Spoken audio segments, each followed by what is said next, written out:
Nous, on a imaginé une nouvelle norme en fait, à partir des abeilles. On évalue la qualité de l'environnement grâce aux abeilles. Et pour pouvoir le diffuser, il fallait une reconnaissance. On avait besoin à un moment d'être reconnu au niveau national.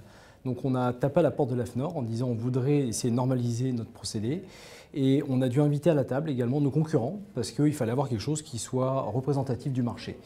Ça a clairement aidé à structurer notre offre, à scientifiquement, d'un point de vue méthodologique, améliorer largement ce que l'on a fait. Et puis, en termes de reconnaissance, aux yeux de l'utilisateur final, qui sont essentiellement des groupes industriels, ça veut dire que c'est une méthodologie qui fonctionne et qu'il y a une reconnaissance au niveau de l'AFNOR. Et ça, c'est extrêmement important pour eux.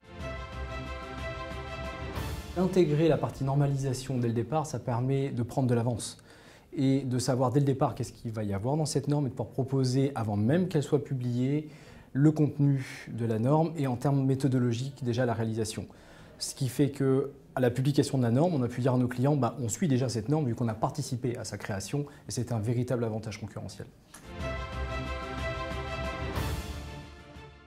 Avoir participé à la création d'une norme et à l'utiliser est un avantage indéniable parce que ça permet de sécuriser en fait, l'utilisateur final en disant on travaille selon une méthode qui est normalisée et dont on n'est pas les... Ce qui est garant, ce sont l'ensemble du comité et pas uniquement nous. C'est-à-dire que tout ça a été validé par des gens qui sont indépendants. Et c'est aujourd'hui indispensable pour pouvoir avancer sur le secteur industriel.